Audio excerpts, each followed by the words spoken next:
You want to watch a movie? Every time I see a clip, I want to watch the movie.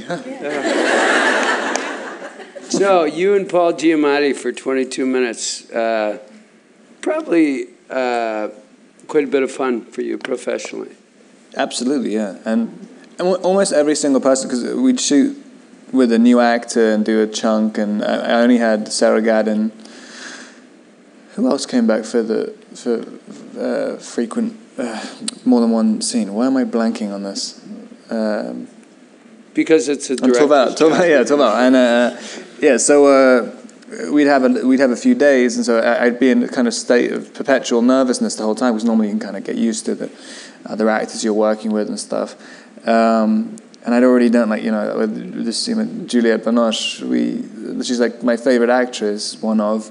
And she's grabbing at your ankles. Yeah, well, I'm literally having sex with her in about 2 minutes of meeting her. I mean, there was no rehearsal, nothing. She'd flown in from Paris. That was it. And but with Paul, it was obviously the most significant chunk. We had 6 days at the end of the movie to shoot it.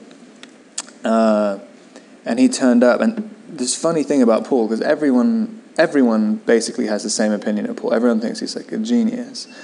And, yes.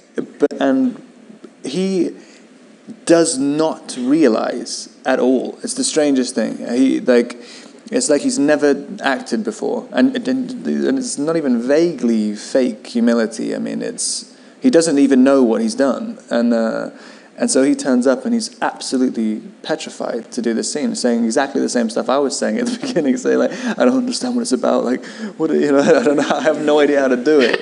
And so it kind of calmed me down a little bit. And I found out afterwards as well, which is the weird thing, we both looked at the exact same video on YouTube for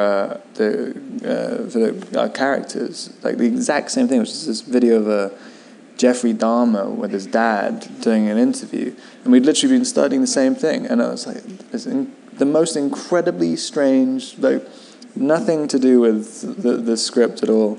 And just round about the same time, we looked at the same thing. But I love Paul. I think he's, it was great. And for a kind of intense scene, it was just really, we were just playing it for laughs, basically. By the way, Jeffrey Dahmer is not a sociopath; he's a psychopath. We ought to make that clear. He's a psychotic. I was literally. It's worse than sociopath. Just a sec, though. Explain the difference. Well, a sociopath is someone who has difficulty dealing with people in society, and you might say that Eric Packer would be a sociopath, but a psychotic is as dangerous and capable of murder. Right. The thing I found interesting with that interview specifically is how his dad was with him, and that's what I related to with Eric, where you kind of have it's the thing about empathy. I mean, sometimes empathy causing you pain, a lot of pain, and so he's kind of Eric. A lot of his world is insulating himself from some kind of fear of pain or something, I think. Yep. Did you, in either technical or professional terms, is there anything you took away from working with Paul, where you went, I'm going to do that? That's great. I don't know. I mean, it's weird. Most of acting, for me anyway, I kind of fell into acting, and I don't know really what I'm doing at all. And keep it up. But I think but I do really like movies, and I've always really liked movies, and I kind of like the idea of being in a movie like this. I get to work with David, and then you realize how much easier it is when you just have great people. If you have, you don't have to do anything. You're not even thinking. If you get with Paul, I didn't have a single thought in my head the entire time. And he would, I think, say the same thing probably. But it's kind of amazing. I've never really done anything where it's amazing to watch someone just provide infinite amounts of stuff to play with. I have no idea if it makes any sense. What time is it? We've been up here for about 4.5 hours. Here as I can tell. When you thought I need a very articulate, crazy person at the end of the movie, you thought Paul Giamatti. Yeah, I don't actually. you sort of, when you're casting, you get lists of actors from agencies, for example.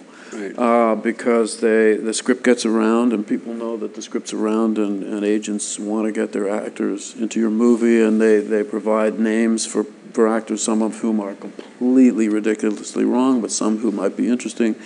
But I've met Paul a couple of times when he was shooting in Toronto, and I always also thought he was a genius and brilliant, and it just.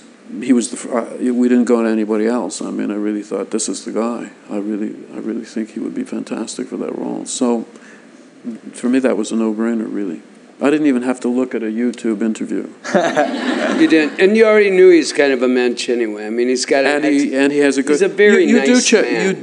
You do actually do that kind of homework too. Is you want to find out if somebody is an asshole, basically, because it's not only life's too short, but the movie schedule is too short to deal with people who are prima donnas or who make everything be about them and torture you, and there's so many ways it can go wrong in a movie, and I really like to have fun making movies. I mean, when it goes right, it's about the most fun you can have. It's really great. But there are so many ways it can go wrong, and after a while, as you get older, you have some experience. You know how to avoid those terrible structures where it's going to be a nightmare for you.